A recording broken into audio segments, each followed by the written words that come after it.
Over the past few months, the lockdown has affected many companies and organisations in the UK.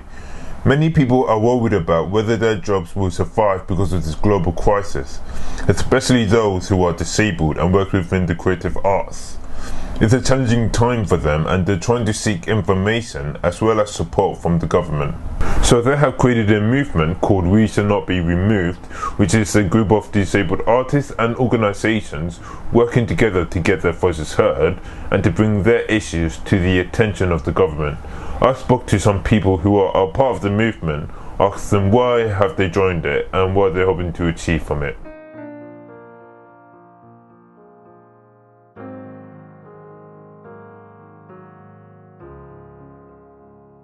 For me, We Shall Not Be Removed is really a watershed moment for disability arts in the UK.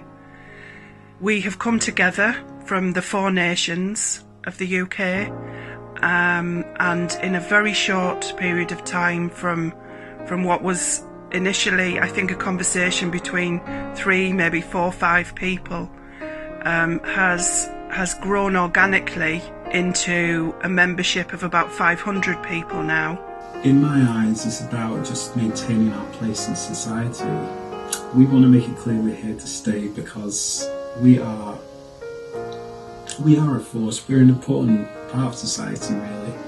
Disabled people are as much as any other people are. It's open to anyone who's deaf, neurodivergent, disabled.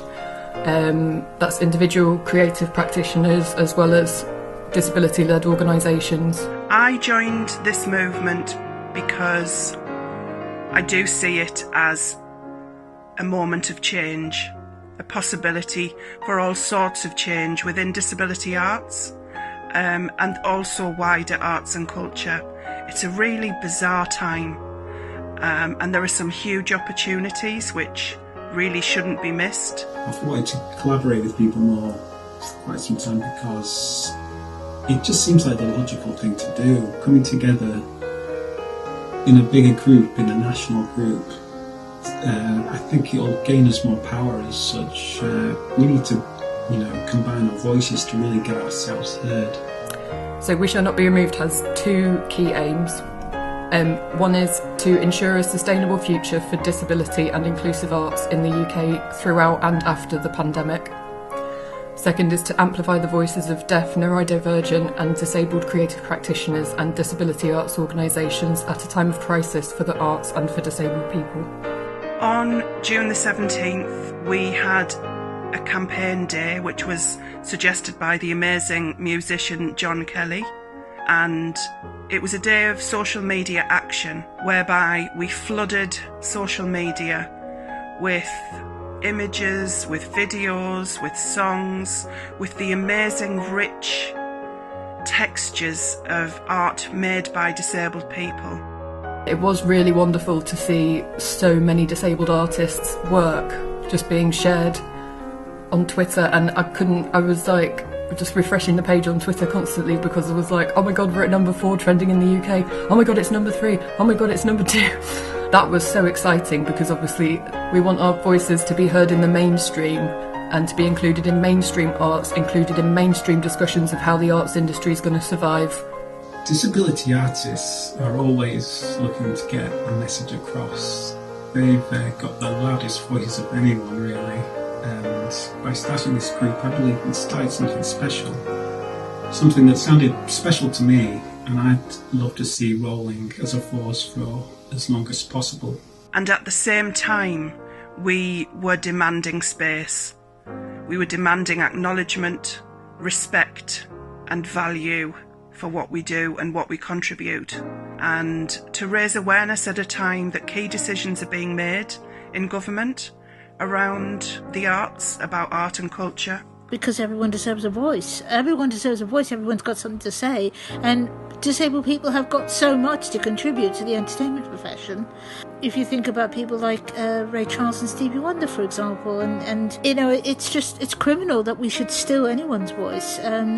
It's so important to have the talents of disabled people recognised.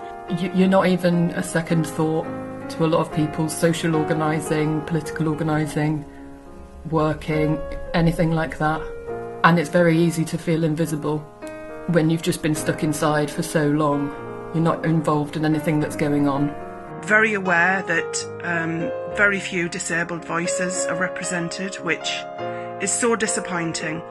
In some areas of the country, up to 25% of the population consists of disabled people.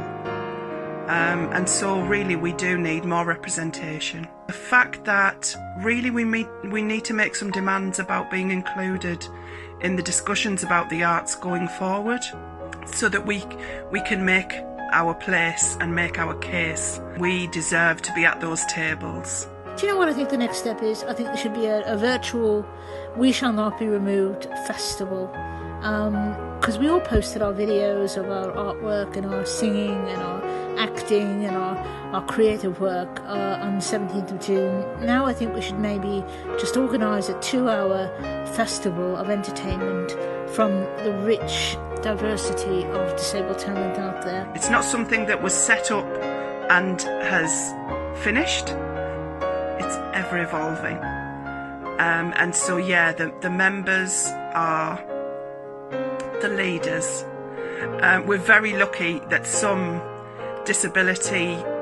experienced disability arts leaders are involved in the project, and organisations who can kind of bring some resource and support the movement.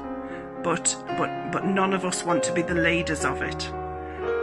So we are reliant on everybody from all intersections of the disability community to put themselves forward, to put ideas forward, to speak on behalf of this amazing movement.